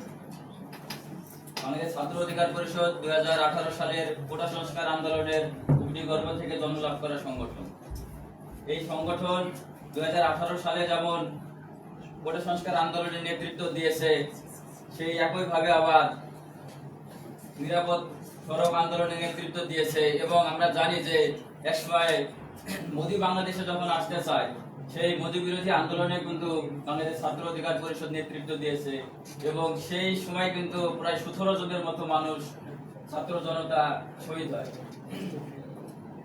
জুলাই একদিনে হয় নাই। জুলাই কিন্তু 17 বছরের যে আওয়ামী লীগের যে দুঃশাসন, অপশাসন, এর প্রতি মানুষের যখন দেখছে যে মানুষের দেওয়ালে পিঠ থেকে গেছে, সেই সময় কিন্তু ধীরে ধীরে একটি জুলাই সংগঠিত হয়েছে। তো জুলাইয়ের আকাঙ্ক্ষা কিন্তু অনেক বেশি, এবং সেই আকাঙ্ক্ষাগুলো আমরা সকলেই জানি যে আমাদের ভিতরে আছে, যে আমি কি চাই, কি চাই না, কি হওয়া উচিত ছিল। সেই বিষয়ে আমি কথা বলবো না, কিন্তু আমরা বাস্তবে কি হচ্ছে বা বাস্তবায়নের বিষয়ে আমাদের কি করা উচিত সেই বিষয়ে কিছু সংক্ষেপে কিছু বলবো। যেহেতু আপনারা হয়তো অনেক সময় ধরে এখানে রয়েছেন, অনেকে বিরক্তও বোধ করছেন যে প্রোগ্রামটা হয়তো অনেক লং টাইম হয়ে যাচ্ছে। যে আমরা জানি যে কোটা সংস্কার আন্দোলন, কিসের বিরুদ্ধে কোটা সংস্কার আন্দোলনটা হয়েছিল? যে শিক্ষার যে আমরা মেধাবীরা লেখাপড়া করে চাকরি পাই না, এর জন্য আমরা এই কোটা সংস্কার আন্দোলনটা মূলত করি। কিন্তু বর্তমান যে শিক্ষার ব্যবস্থা, আমরা জানি যে ভারতে কিন্তু এই শিক্ষার প্রশ্ন ফাঁস বা অন্যান্য কিছু বিষয় নিয়ে কিন্তু শিক্ষামন্ত্রী কিন্তু পদত্যাগের বিষয়ে তারা আন্দোলন করে। তো সেই আন্দোলনে কিন্তু সেই শিক্ষামন্ত্রীর পদত্যাগ পর্যন্ত হয়ে যায়। কিন্তু আমরা কি জানি যে বাংলাদেশে এমনও মেধাবী আছে যারা হচ্ছে 10টা, 15টা, 20টা পর্যন্ত ভাইবা দিছে, কিন্তু তাদের চাকরি হয় না। আসলে কেন চাকরি হয় না? মূল ফ্যাক্টরি কোটা তো এখন আমরা জানি যে কোটা অনেকটা উঠে গেছে, তারপরে কেন তাদেরকে চাকরি হচ্ছে না? আসলে মূলত যারা আমরা বলি যে সিস্টেমের একটা পরিবর্তন প্রয়োজন, কিন্তু সেই সিস্টেমের তো পরিবর্তন হয় নাই। আগে যারা ছিল এখনো তারাই বসে আছে, বা তারা নাই কিন্তু তাদের যে আনুগত যে ব্যক্তিগুলো রয়েছে তারা কিন্তু সেই জায়গাতে বসে রয়েছে। এর জন্য দেখা যায় যে প্রশ্ন ফাঁস হয়। এবারও নাকি এসে যে পরীক্ষা হলো, যে এই প্রাইমারি পরীক্ষা, প্রশ্ন ফাঁস হয়েছে, ডিভাইস দিয়ে পরীক্ষা দেয়, বা হচ্ছে এমনও হয় যে প্রশ্ন দেয় আবার ভাইবার সময় হচ্ছে কারা ভাইবা নেবে তাদেরকেও আবার ম্যানেজ করে ফেলে। একটা চক্র আছে। তো এই জায়গাটায় আমি চাই যে সরকার শিক্ষার দিকে অন্তত একটা নজর দিক, যেন তার মানে ভারত থেকে আমাদের একটা শিক্ষা নেওয়া উচিত যে ভারতে কি হতে চলছিল। বাংলাদেশ যেরকম কোটা সংস্কার আন্দোলন থেকে সরকারের পতন হলো, ভারতে কিন্তু সেটা প্রায় হতে চলেছিল যে সরকার হতে মোদী সরকারের গদি মনে হয় নড়ে গেছে বা চলে যাবে। এবং বাংলাদেশে এই সময় যে শিক্ষার যে ব্যবস্থা, চাকরিতে যে পরিমাণ যে মানুষ মানে হতাশায় ভুগছে, অনেকে আত্মহত্যা করছে বা বেকারত্ব বৃদ্ধি পাচ্ছে, এর মূল কারণটাই হচ্ছে যে আমাদের এই সিস্টেমের পরিবর্তন দরকার, শিক্ষা ব্যবস্থার পরিবর্তন দরকার। আর আমি যদি এই আকাঙ্ক্ষা বিষয়ে একটা কথা বলি, যে আমরা 1947 সালে যখন দেশ ভাগ হলো, আমরা মনে করেছিলাম যে ব্রিটিশদের থেকে আমরা তো আলাদা হয়ে গেছি, মনে হয় আমরা স্বাধীনতা পেয়ে গেলাম, কিন্তু স্বাধীনতা পাইলাম না। পাক বাহিনীরা আমাদের 24 বছর শাসন করলো, তারা আমাদেরকে আবার বেঁকে বসলো। প্রথমে ভাষা আন্দোলন দিয়ে শুরু হলো, সে সময় আমাদের অনেকে শহীদ হয়। তারপরে 62 শিক্ষা আন্দোলন, 66 6 দফা, 69 গণ অভ্যুত্থান, 71 এসে আমরা একটা মানে মুক্তিযোদ্ধা করলাম, স্বাধীন হলাম দেশ। মনে হলো যে না, আমরা মনে হয় এবার স্বাধীন হয়ে গেছে, আমাদের আকাঙ্ক্ষা বাস্তবায়ন হবে, কিন্তু সেটাও সম্ভব হলো না। আবার 1990 সালে কি হলো, যে একটা গণ অভ্যুত্থান হলো, একটা স্বৈর শাসকের পতন হলো, 190 জন ছাত্র জনতা, বিভিন্ন পেশাজীবী মানুষ সেখানেও শহীদ হলো। আমরা ভাবলাম যে আবার মনে হয় যে আমাদের আকাঙ্ক্ষা এখন বাস্তবায়ন হবে, কিন্তু সম্ভব হয় নাই। এই তারপরে হচ্ছে যে 111 হলো, 111 এর সময়ও আমরা জানি যে কি হয়েছিল। এরপরে হচ্ছে বিডিআর বিদ্রোহ হলো, 13তে হচ্ছে শাপলা চত্বরের যে ইবাদত নিধন হলো, এই 18তে কোটা সংস্কার আন্দোলনের পর 24 সালে এসে আবার যে একটা মানে গণ অভ্যুত্থান হলো, একটা সরকারের পতন হইলো, আমাদের আকাঙ্ক্ষাগুলো কিন্তু বাস্তবায়ন হলো না। তো আমাদের অনেক আকাঙ্ক্ষা থাকে, কিন্তু এই বাস্তবায়ন করতে হলে আমি মনে করি যে দেশটা কিন্তু আমাদের সকলে। তো সবসময় যে একটা সরকার পতন হলেই যে দেশের আমাদের আকাঙ্ক্ষা বাস্তবায়ন হবে বা আমরা এটা পাবো ওটা পাবো, বিষয়টা এরকম না। আমাদের সকলকে সচেতন হতে হবে। আসলে যেই জায়গাতে সমস্যা, সেই জায়গাটাকে আমাদেরকে মানে আইডেন্টিফাই করে সেই জায়গাতে আমাদের সবাইকে নজর দিতে হবে যে এই জায়গায় পরিবর্তনটা দরকার। পরিবর্তনটা কারা করবে? নিশ্চয়ই যারা পার্লামেন্ট মেম্বার, যারা সংসদে থাকে, তাদের মূল দায়িত্ব। বিরোধী দলের দায়িত্ব আছে এখানে। যখন দেখবো যে না, সরকার আমাদের এই জিনিসটা প্রয়োজন, শিক্ষার্থীরা দাবি জানাইছে বা বিভিন্ন ব্যক্তিবর্গ তাদের দাবিটা জানাইছে, বিরোধী দলের দায়িত্ব হবে তার সংসদে সেই বিষয়টা উপস্থাপন করা। সরকার দলের দায়িত্ব হবে তারা সকলে মিলে বসে একটা হচ্ছে আইন প্রণয়ন করা, যে এই বিষয়টা আমরা কিভাবে সমাধান করতে পারি। এর জন্য আমাদের সচেতন যারা নাগরিক আছে, আমাদের সচেতন হওয়া দরকার।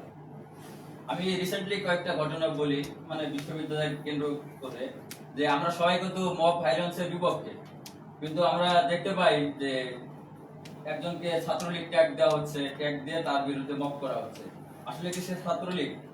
আমরা যদি রাজশাহী বিশ্ববিদ্যালয়ে সেই ঘটনাটা দেখি, তাকে ছাত্রলীগের কর্মী ট্যাগ দেওয়া হয়েছে, অথচ তার সাথে কিন্তু একটা বিয়ে ঘটিত কারণ ছিল। আমরা সবাই জানি যে প্রেম ঘটিত কারণের জন্য তার উপরে কেউ রাগান্বিত হয়েছে, কিন্তু পরবর্তীতে তার ফোন থেকে নাকি দেখছে এই অমুক এক ছাত্রলীগের সাথে তার একটা ছবি আছে। একটা ছবি থাকলে কি তার বিরুদ্ধে আমরা মব করতে পারি? কখনোই কিন্তু করতে পারি না মব। কিন্তু এই মবটা করার পরে তারা সেটাকে বৈধতা দিচ্ছে যে ছাত্রলীগ কেন্দ্রিক কোনো আপোষ হবে না। আসলে সে ছাত্রলীগের কি কোনো পোস্টের নেতা ছিল নাকি কোনো নেতা ছিল না, তো সে একজন নেতার সাথে তার একটা ছবি ছিল, এর জন্য তাকে ট্যাগ দিয়ে যে তার উপরে হামলা করবো। আবার একই ঘটনা যখন আরেকজন যখন বলছে, সে অশালীন ভাষায় বিভিন্ন জনকে গালিগালাজ দিচ্ছে, বিভিন্ন বক্তব্যের মাধ্যমে মানুষের সম্মানহানি করছে, যখন সেখানে তাকে যদি কিছু বলা হয় বা সেখানে তাকে সেই বিষয়ে, সে তো সরাসরি বলছে, আমি নাম উল্লেখ করে বলি যে নাসিরউদ্দিন পাটোয়ারি, সে হবিগঞ্জে একটা বক্তব্যে বলছে আমার নেতা যে আবার হচ্ছে রাজনৈতিক অভিভাবক, তাকে বলছে যে গাদ্দারের বাচ্চা নুরুল হক নূর, তাকে তার নেতা কর্মীদেরকে সে মানে নাসিরউদ্দিন নেতা কর্মীকে সে হচ্ছে অর্ডার করছে যে নূরকে যেখানে পাবে সেখানে তাকে জুতা পেটা করা হবে। সে যখন তার নেতা কর্মীদেরকে অর্ডার করছে যে তাকে জুতা পেটা করা হবে, তাহলে নূরের নেতা কর্মীরা যখন এই কথাটা শুনছে, তারা যদি তাকে জুতা পেটা করে তাহলে সেটাই হয়ে যায় অপরাধ, তারা হয়ে যায় ভিকটিম। তো এইসব রাজনীতি থেকে আমাদের সকলকে বেরিয়ে আসতে হবে। আমরা চাই যে আমরা ছাত্র অধিকার পরিষদ, ছাত্র দল, ছাত্র শিবির, তারপর ছাত্র শক্তি, ছাত্র গণমঞ্চ, ছাত্র ইউনিয়ন, আমরা সবাই একটা ক্যাম্পাসে আমরা চাইবো যে একসাথে আমরা চা খাবো, আড্ডা দিব, বিভিন্ন জনের যদি কেউ যদি কিছু ভায়োলেন্স করতে যায় সেই বিরুদ্ধে আমরা প্রতিবাদ করব যে না, এটা করা ঠিক হবে না। আমাদের উচিত শিক্ষার্থীদের অধিকার নিয়ে কাজ করা, শিক্ষার্থীদের জন্য কাজ করা। আমরা কিসের জন্য হচ্ছে কোনো একটা লেজর ভিত্তিক হয়ে এই আমার কোন নেতা একজন অর্ডার দিল যে অমুককে মারতে হবে, অমুককে পিটাইতে হবে, অমুকে ভালো না, সেটা আমি ছাত্র নেতা হয়ে সেটা করবো, এটা তো আমার লেজুর ভিত্তি করা হয়ে গেল। আমার তো নিজস্ব, আমি যে ছাত্রদের জন্য কাজ করব সেটা করতে পারলাম না। তো এইসব জায়গা থেকে আমি চাইবো যে আমাদের ছাত্র এখানে সকল নেতারাই আছে, আমরা সকলে কাঁধে কাঁধ মিলিয়ে চলবো। দেশটা আমার, দেশটা আপনার, আমাদের সকলের। তো আমাদের সকলেরই উচিত হচ্ছে আমাদের একসাথে কাজ করার। ধন্যবাদ সবাইকে। আসসালামু আলাইকুম।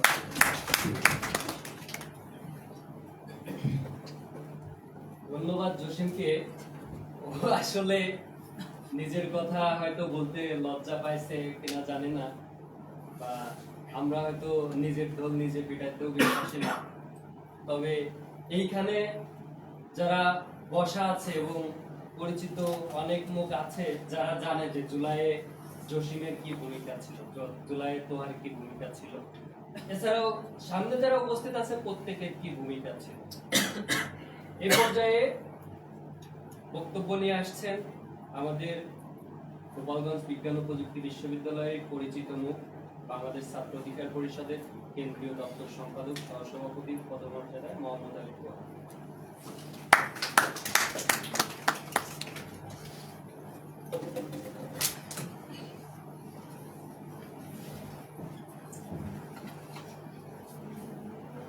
আসসালামু আলাইকুম।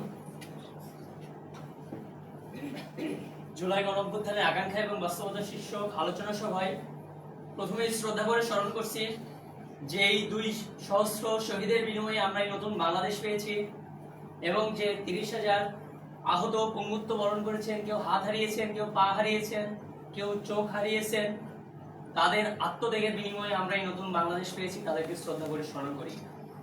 সেই শহীদ আবু সাইদ, শহীদ মীর মুগ্ধ, শহীদ ওয়াসিম, শহীদ জিহাদ সহ সারা বাংলাদেশের শহীদদেরকে আমরা আজীবন স্মরণে রাখতে চাই। আমাদের ভুলে গেলে চলবে না। আমরা জুলাইয়ের প্রেক্ষিতেই নতুন বাংলাদেশ পেয়েছি। যদি আমরা জুলাইকে ভুলে যাই, জুলাইয়ের আকাঙ্ক্ষাকে ভুলে যাই, তাহলে কাঙ্ক্ষিত নতুন বাংলাদেশ কখনোই বিনির্মাণ করা সম্ভব না।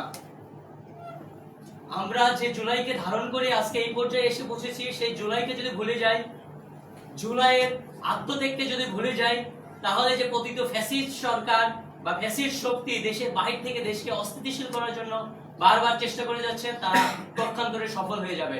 আমাদের দেশে আবার একটা বিশৃঙ্খলা দেখা দেবে। আমরা সেটা চাই না। তাই জুলাইয়ের আকাঙ্ক্ষা বাস্তবায়নে আমরা সর্বদা ঐক্যবদ্ধ। আমি ছোট্ট করে আমার এই জুলাই গণঅভ্যুত্থানের গোপালগঞ্জ প্রেক্ষাপটকে একটু স্মরণ করতে চাই। সারা বাংলাদেশের মধ্যে সবচেয়ে কঠিনতম জায়গা গোপালগঞ্জ। এই বিশ্ববিদ্যালয়ে প্রথমে ব্যানার ধরার 5-7 জন লোক ছিল না।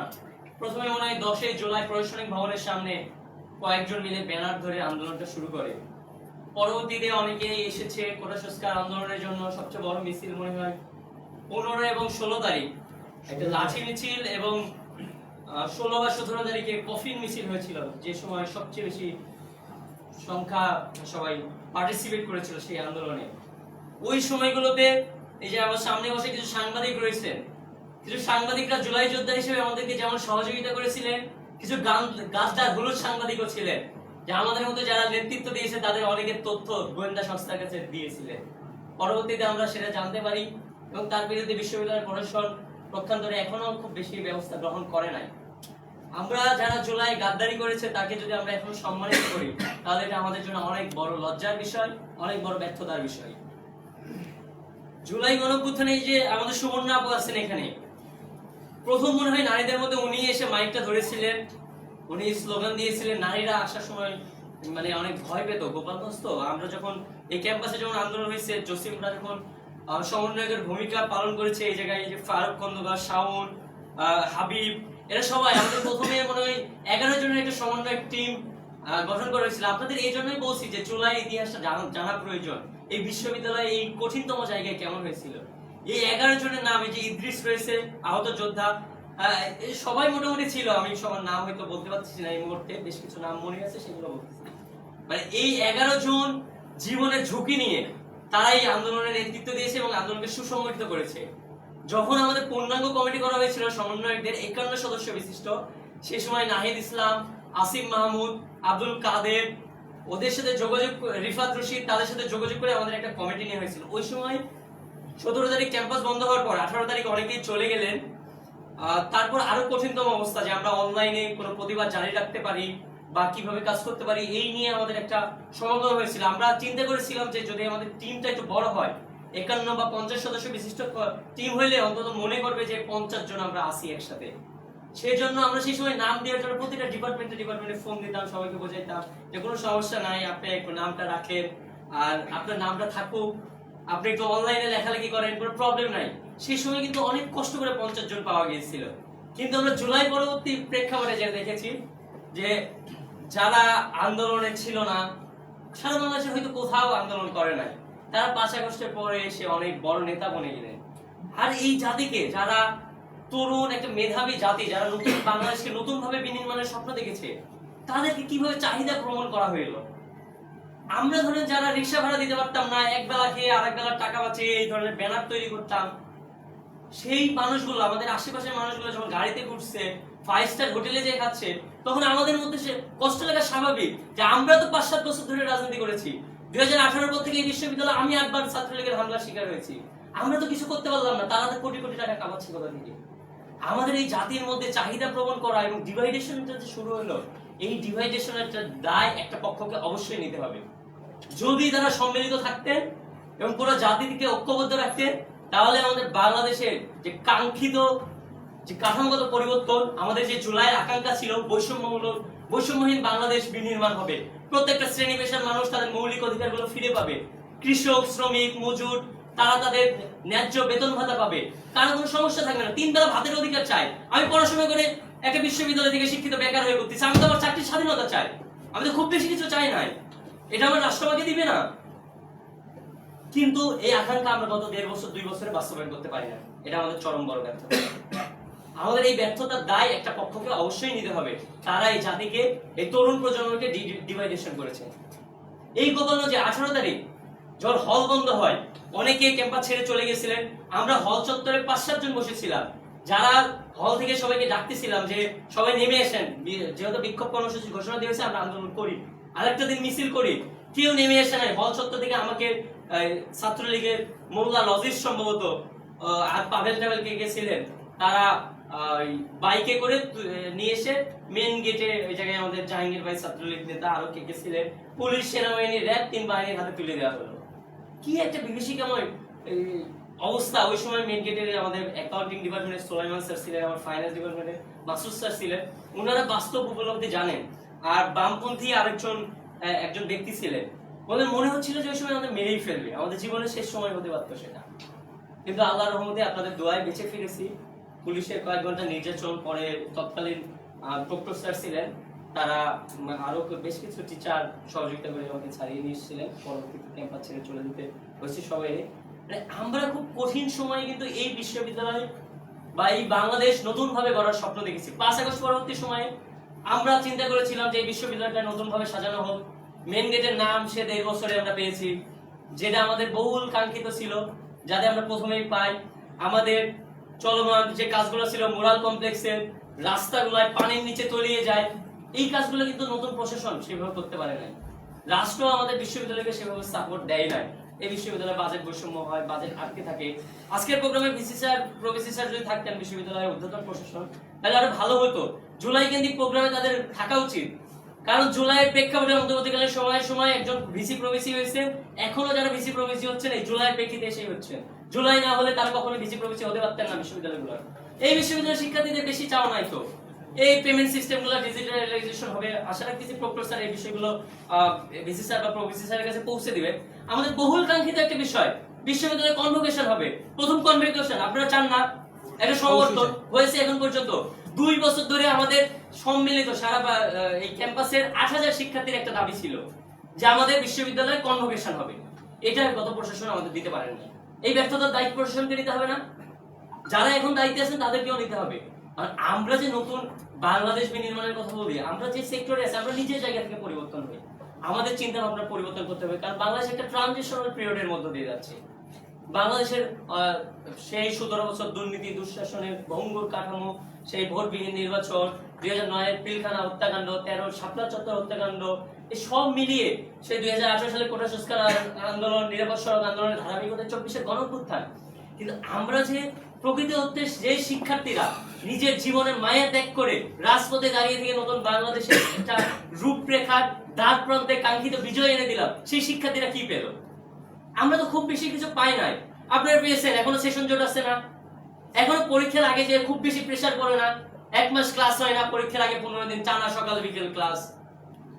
আমরা ওই এক বেতন ভাতা দিয়ে জন্য একটা সাইন নিতে হয় হলে, যে আরেকটা সাইন নিতে হয় ডিপার্টমেন্টে এসে, ওই ব্যাংকে যে লাইন ধরে দাঁড়ায় থাকতে হয়।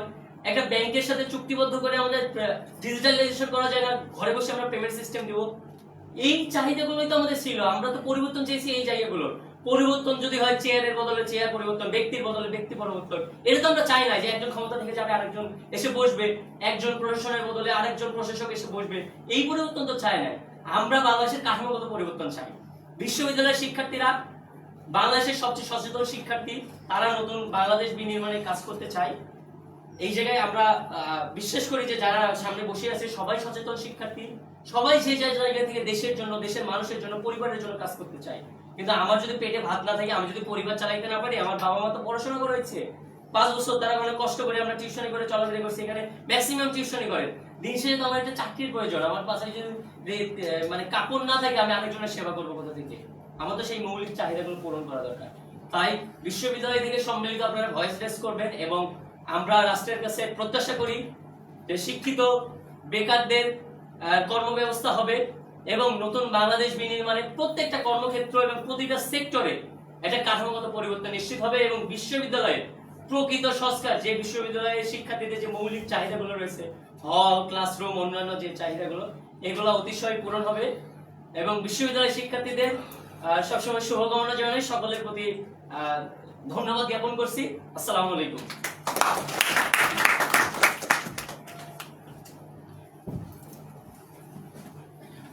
ধন্যবাদ মোহাম্মদ আলী তোহাকে। অনুষ্ঠানের এ পর্যায়ে সমাপনী বক্তব্য নিয়ে আসার জন্য অনুরোধ জানাচ্ছি অত্র বিশ্ববিদ্যালয়ের সুযোগ্য প্রক্টর ডক্টর SM আহসান, সহযোগী অধ্যাপক কৃষি বিভাগ, এবং সদস্য সচিব গোপালগঞ্জ বিজ্ঞান ও প্রযুক্তি বিশ্ববিদ্যালয় শিক্ষক ফোরামের সাদা দলের সদস্য সচিব স্যারকে তার মূল্যবান বক্তব্য প্রদানের জন্য অনুরোধ জানাচ্ছি।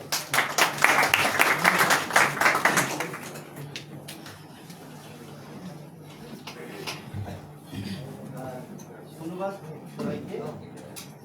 আমি 2016 সালে জয়েন করেছি এখানে। তো আজকে এই প্রথম কোনো ছাত্র সংগঠনের আমন্ত্রণে কোনো প্রোগ্রামে আমি এসেছি। তো এই জন্য যারা আমাকে আমন্ত্রণ জানিয়েছে, ছাত্র অধিকার পরিষদ, তাদেরকে কৃতজ্ঞতা জানাই। তো প্রথমত আমি এই বিশ্ববিদ্যালয়ের সাধারণ ছাত্রছাত্রী যারা আছে তাদেরকে আমি আমার অন্তরের অন্তঃস্থল থেকে আমি কৃতজ্ঞতা জানাই এই জন্য যে গত 23শে ফেব্রুয়ারি আমি এই বিশ্ববিদ্যালয়ের একটি খুব গুরুত্বপূর্ণ একটি দায়িত্ব নিয়েছি। সেটা হচ্ছে প্রক্টরের দায়িত্ব। তো সেই দায়িত্ব নেওয়ার পর থেকে আমি মনে করি যে সব সংগঠন, এখানে যে কয়টি সংগঠন আছে প্লাস সাধারণ ছাত্রছাত্রীরা, তারা আমাকে যেভাবে সহযোগিতা করেছে এবং যে ভালোবাসা আমাকে দিয়েছে, যে কোনো সমস্যার সমাধানে তাদের যে আন্তরিকতা এবং আমাকে সহযোগিতা করার যে মানসিকতা আমি দেখেছি, আমি প্রথমেই তাদের কাছে কৃতজ্ঞতা জানিয়ে আমি আমার বক্তব্য আমি শুরু করছি। তো বিষয় হচ্ছে জুলাই। আসলে আমরা জন্মগ্রহণ করেছি, আমরা 90-91, আমাদের বয়স এখন প্রায় 35 বছর।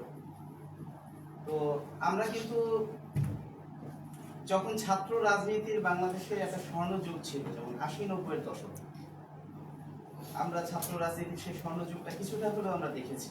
কারণ তখন আমার এখনো মনে পড়ে যে তখন কিন্তু এত টক শো ছিল না, এত টিভি চ্যানেল ছিল না, এত টক শো ছিল না, কিছুই ছিল না। তখন কোনো বড় সমাবেশ বা জনসভা হলে তখন দেখা যেত যে বিভিন্ন জায়গায়, শহরের বিভিন্ন জায়গায় মাইক সেট করা থাকতো, কারো বক্তৃতা বা বক্তব্য সে মাইকের মাধ্যমে আমরা শুনতে পেতাম। এবং তখন ছাত্র নেতাদের যে জ্বালাময়ী এবং তাদের যে জ্ঞানগর্ভ যে বক্তব্যগুলো আমরা শুনতাম ছোটবেলায়, তো তখন থেকে কিন্তু অনেকেই মানে আমাদের মতো বয়সী অনেকেই তখন তারা অনেকেরই স্বপ্ন ছিল যে বড় হয়ে ছাত্র নেতা হবে। তো সেই ছাত্র রাজনীতির সেই সৌন্দর্যটা আমরা দেখেছি যে বিগত সরকারের আমলে সেই ছাত্র রাজনীতির সৌন্দর্যটা অনেকটাই ম্লান হয়েছে। আমরা দেখেছি, এগুলো আমরা সব বাস্তবে দেখেছি, কারণ ওই সময়টাতে তো আমরাও ছাত্র ছিলাম। আমরাও বিশ্ববিদ্যালয় আমি বিশ্ববিদ্যালয়ের ছাত্র ছিলাম 2008 থেকে 2014 সাল পর্যন্ত, অনার্স মাস্টার্স দুইটা একসাথে পড়লে।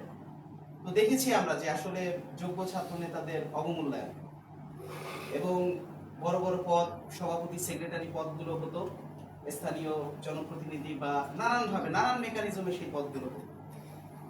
তো 5ই আগস্ট আমাদেরকে যে শিক্ষাটা দেয়, প্রথম যে প্রধান শিক্ষা, যে ক্ষমতা চিরস্থায়ী না। আজকে তুমি যে অবস্থাতেই থাকো না কেন, পৃথিবীতে একটা কথা সব থেকে ধ্রুব সত্য, যে আমাদের মানুষের জীবন, ঠিক আছে, আমাদের ভালো সময় খারাপ সময় দুইটা নিয়ে আমাদেরকে কিন্তু চলতে হবে। এই জন্য তোমার যখন ভালো সময় থাকবে, তখন কখনোই তোমার সেই ভালো সময়ের সুযোগ নিয়ে বা ক্ষমতার অপব্যবহার করে কখনো কারো প্রতি প্রতিহিংসামূলক কোনো আচরণ করা যাবে। এবং ক্ষমতা আল্লাহ যদি তোমাকে দেয়, সৃষ্টিকর্তা যদি তোমাকে দেয়, সেই ক্ষমতা সবসময় ভালো কাজে ব্যয় করতে হবে বা মজলুমের পাশে দাঁড়াতে হবে সবসময়। ছাত্রদের কাছে আমাদের আকাঙ্ক্ষা এটাই যে তোমরা সবসময় অত্যাচারিত পাশে তোমরা দাঁড়াবে। এবং ছাত্র অধিকার পরিষদ, আমরা সবাই জানি যে ছাত্র অধিকার পরিষদ প্রতিষ্ঠিত হয়েছে খুবই সম্প্রতি, এবং এটা বর্তমান প্রজন্মের আকাঙ্ক্ষাকে এটা ধারণ করে, আমি এটা বিশ্বাস করি। কারণ এই সংগঠনটার অনেক অবদান ছিল আমাদের, যে গত জুলাই গণঅভ্যুত্থানে এই ছাত্র সংগঠনটার অবদান ছিল এই ক্ষেত্রে, যে আন্দোলনটা শুরু হয়েছিল কোটা আন্দোলনকে কেন্দ্র, এবং এই কোটা আন্দোলনটা তারা 2018 সালে তারা প্রথম বাংলাদেশে তারা এটা করে, তারা সংগঠিত করে। এবং ওই সময় আমার মনে আছে 2018 সালে, তখন আমি এখানে ছিলাম, আমি 2019-এ আমি দেশের বাইরে চলে যাই। তো এই আন্দোলনটা সারা বাংলাদেশে কিন্তু একটা সাড়া ফেলেছিল, এবং খুব ব্যাপকভাবে এটা প্রভাব বিস্তার করেছিল সারা বাংলাদেশে। তো আমরা আসলে এটাই চাই, কারণ তোমরা দেখো বিশ্ববিদ্যালয় 33টা বা তারও অধিক বিশ্ববিদ্যালয় বাংলাদেশে আছে, পাবলিক বিশ্ববিদ্যালয়। আমরা বিশ্ববিদ্যালয়ের শিক্ষক হিসেবে আমরা সম্মানিত বোধ করি। কেন সম্মানিত বোধ করি? কারণ হচ্ছে এই যে তোমরা যারা আমাদের ছাত্র, তোমরা এখানে হাজার হাজার ক্যান্ডিডেটকে পিছনে ফেলে তোমরা এখানে বিশ্ববিদ্যালয়ের সুযোগ পেয়েছো। এবং আমি যদি বলি, প্রত্যেকে মনে হয় যে তাদের স্কুল লাইফে 1 থেকে 10-এর মধ্যে তোমরা ছিলে, ঠিক আছে, বা 20-এর মধ্যে, 1 থেকে 20-এর মধ্যে যারা থাকে সবাই ভালো। তো আমাদের সম্মানের জায়গাটা এটাই যে আমরা এই মেধাবীদের আমরা হচ্ছে শিক্ষক, এবং শিক্ষক হিসেবে বিশ্ববিদ্যালয়ে যত তোমাদেরকে কোনো কিছু শেখানোর থেকেও বেশি জরুরি হচ্ছে যে সাবজেক্টের শিক্ষক, সেই সাবজেক্টের প্রতি আসলে সেই শিক্ষার্থীর ভালোবাসা জন্মাইতে পারছে। এটা হচ্ছে মেইন ফ্যাক্ট। কারণ তোমাদেরকে আসলে শেখানোর কিছু নাই, তোমরা সবাই মেধাবী, তোমরা জানো যে তোমাদেরকে কি করতে হবে। কিন্তু একজন শিক্ষকের দায়িত্ব হচ্ছে যে বিষয়বস্তু সম্পর্কে, সোশিওলজির স্টুডেন্ট যেন সোশিওলজির প্রতি তার একটা ভালোবাসা জন্মায়, এগ্রিকালচারের স্টুডেন্টের যেন এগ্রিকালচারের প্রতি একটা ভালোবাসা জন্মায়, ঠিক আছে। এটাই কিন্তু একজন প্রকৃত শিক্ষকের মূল লক্ষ্য এবং উদ্দেশ্য। এবং আমি আবারও বলি যে ক্ষমতা, আমি আজকে প্রক্টর আছি এটা 3 বছর বা 2 বছরের জন্য। তোমরা যতদিন চাবা ততদিন থাকবো, না চাইলে থাকবো না।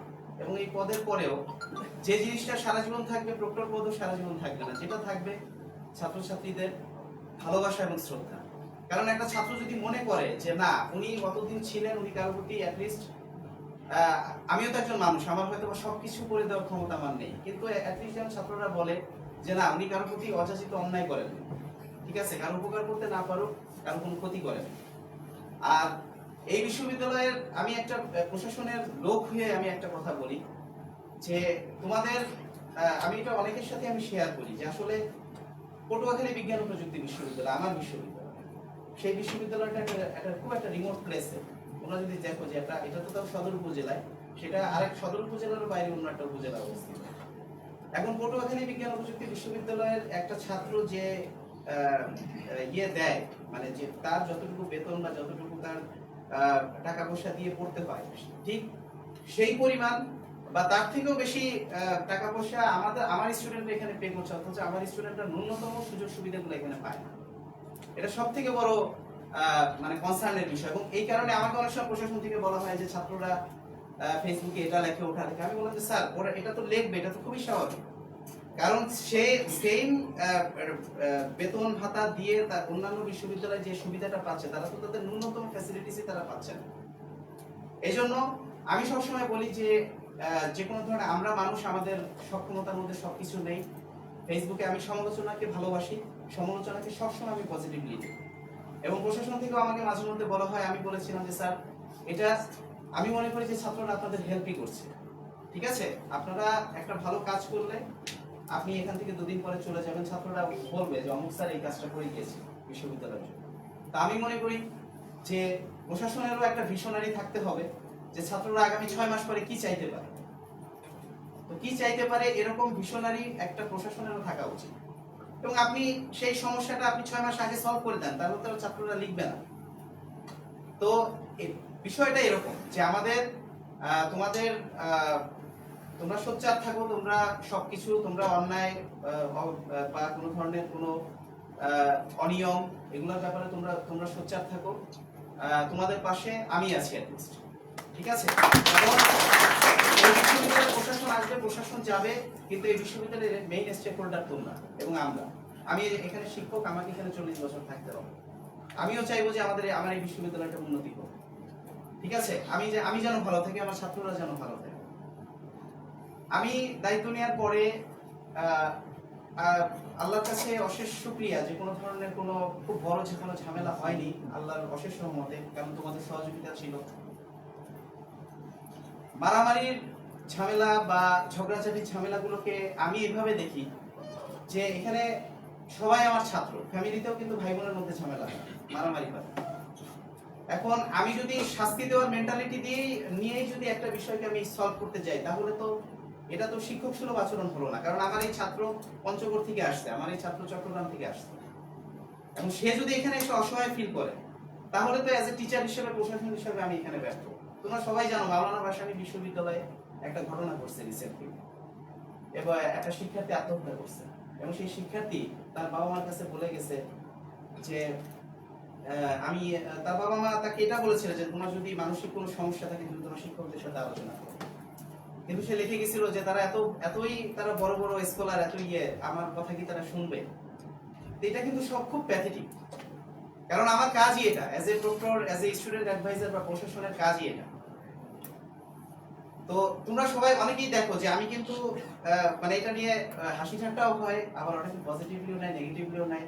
তোমরা দেখবা যে আমি খুব ক্যাজুয়াল চলাফেরা করি, তোমরা দেখবা যে আমি জার্সি পরে, ট্রাউজার পরে আমি ঘুরে বেড়াচ্ছি। এটার ঘোরার মেইন কারণ হলো যে আমি চাই যে আমার ছাত্রদের সাথে আমি যেন মিশে থাকতে পারি, আমি আলাদা কেউ না।